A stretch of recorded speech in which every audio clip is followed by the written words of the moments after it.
Bonjour Jacques-Christian Roy, heureuse de te retrouver parmi les étoiles vous parlent. Bonjour à tous nos amis auditeurs. Bonjour Sophia, salut vos âmes, bonjour les âmes, et j'espère que nous allons passer un moment très agréable ensemble, comme d'habitude. Alors Jacques, merci à toi depuis Biarritz et moi depuis Besançon de nous servir de lanterne, de phare en plein milieu de ce brouillard actuel que nous vivons. Alors j'avais pensé à un thème d'émission.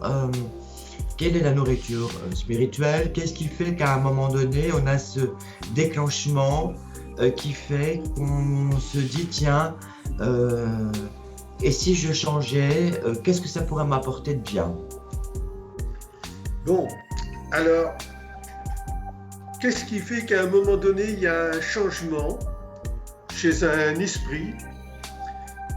Qu'est-ce qui fait qu'il va s'orienter différemment dans sa façon de réfléchir, ce qui va l'amener à se réfléchir, parce que réfléchir, c'est pas très intéressant, se réfléchir, ça c'est d'une grande profondeur. Eh bien, c'est un petit objet qui va l'amener à prendre conscience dans quelle direction il faut qu'il aille. Et ce petit objet, ça s'appelle le bol. Un bol. Alors, en général, l'être humain est plus ou moins prêt à voir la lumière qui va l'emmener dans une direction erronée ou juste en fonction de son passé. En fonction des erreurs du passé, à travers des tas et des tas et des tas et des tas de réincarnations, dans des peaux et de différentes couleurs, dans des sexes de différentes formes, eh bien, en fonction de toutes ces expériences, il va y avoir à un moment donné un ras-le-bol. C'est-à-dire que l'être humain a mangé des croyances. Une fois, deux fois, trois fois. Vous imaginez que le bol est en train de se remplir quand je dis une fois, deux fois, trois fois.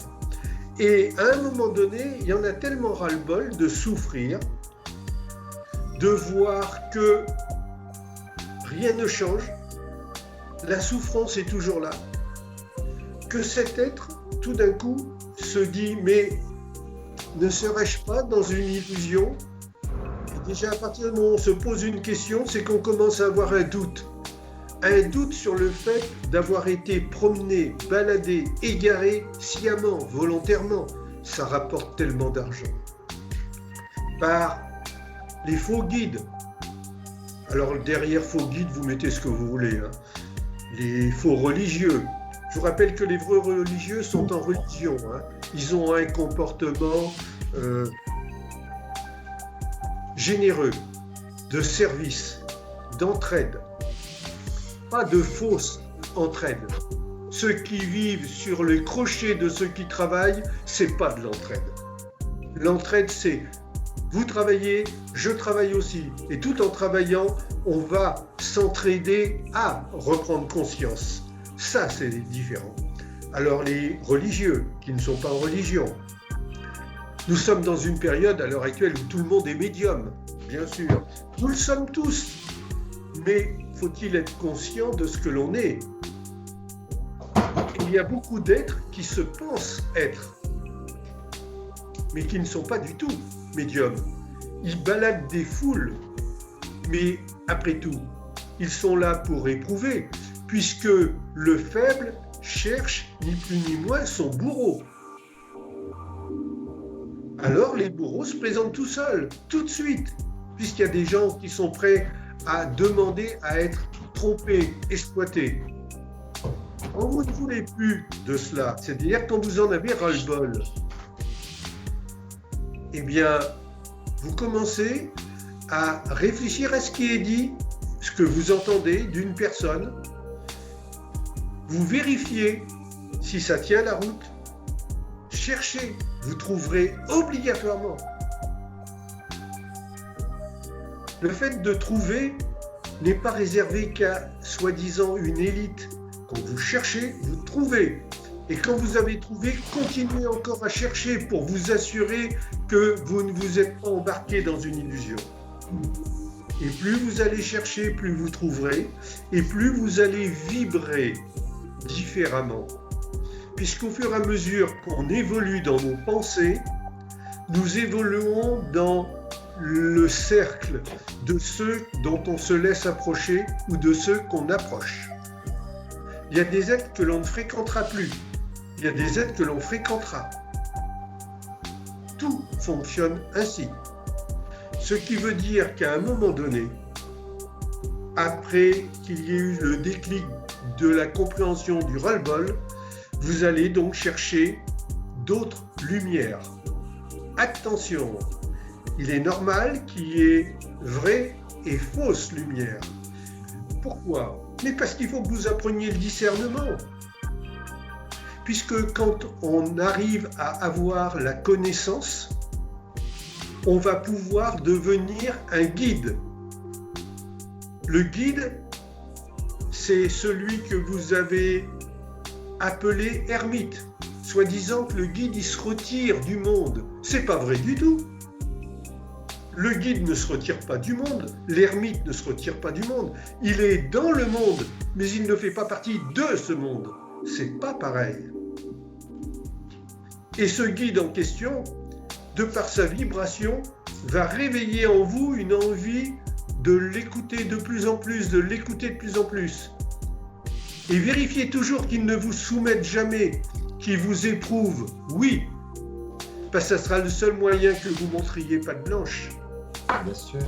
Et non pas de l'illusion d'être patte blanche.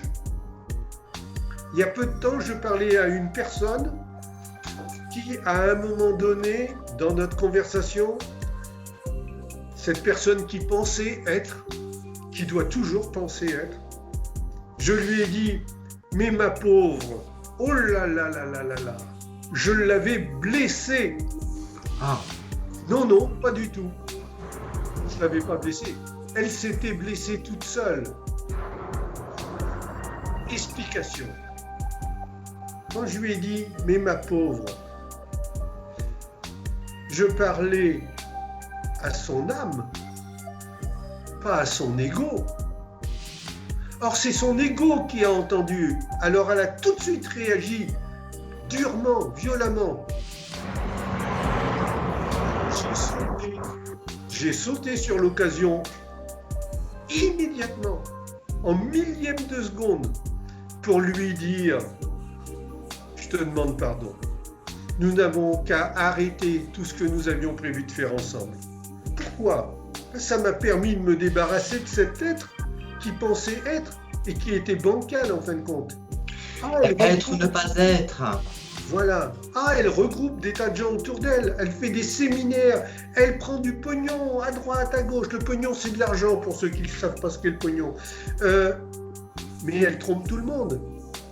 Mais elle trompe des faibles qui cherchent leur bourreau.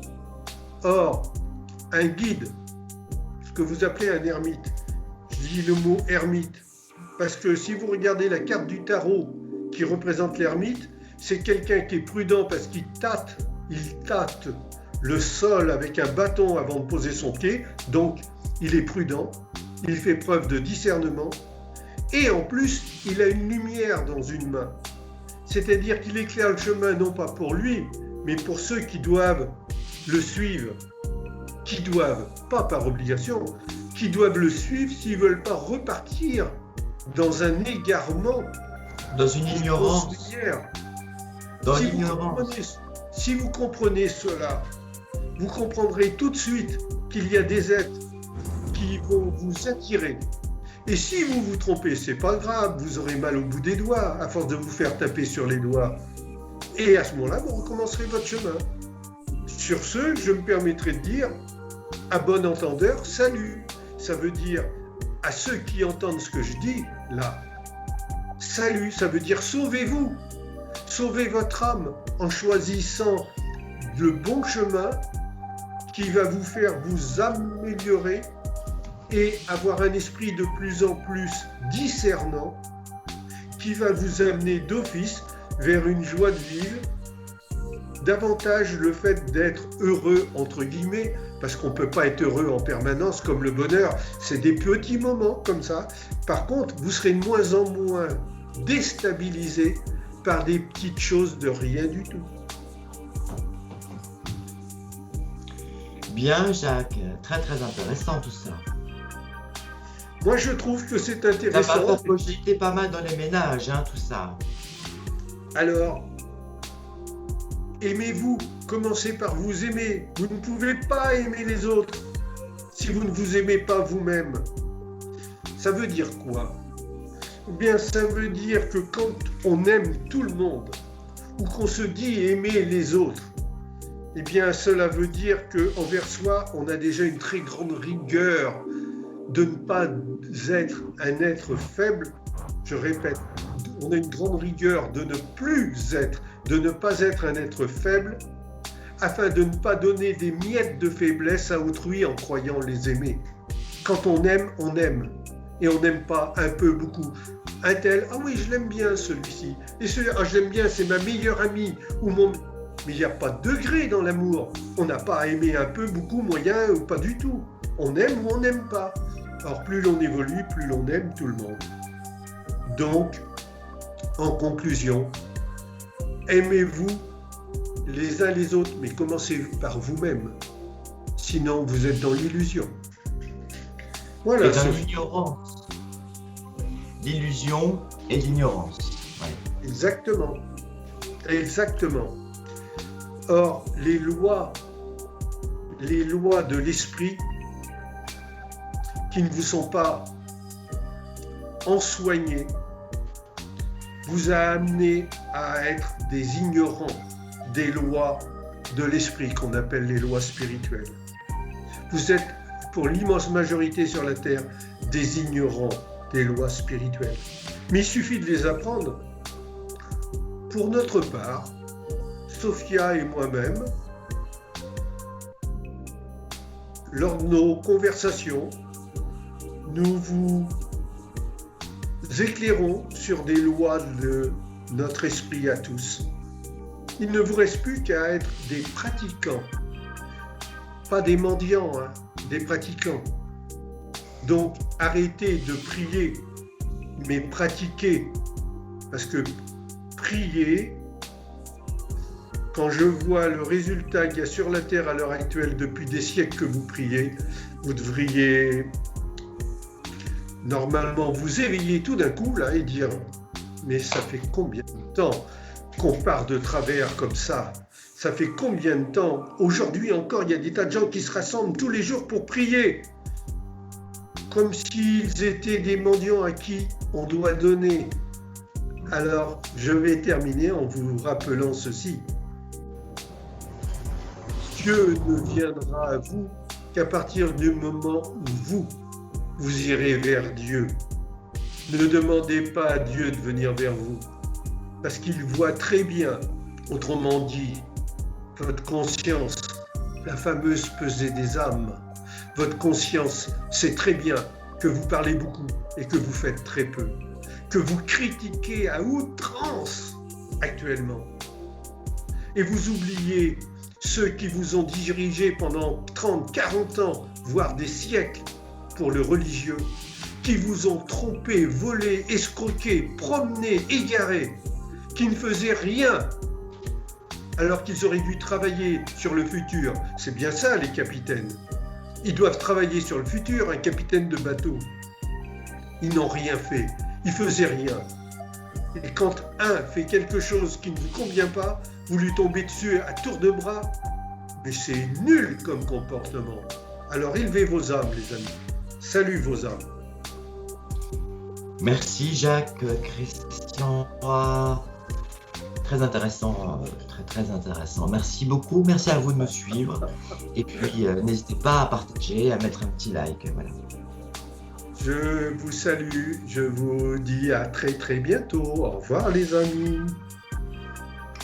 Au revoir, à bientôt.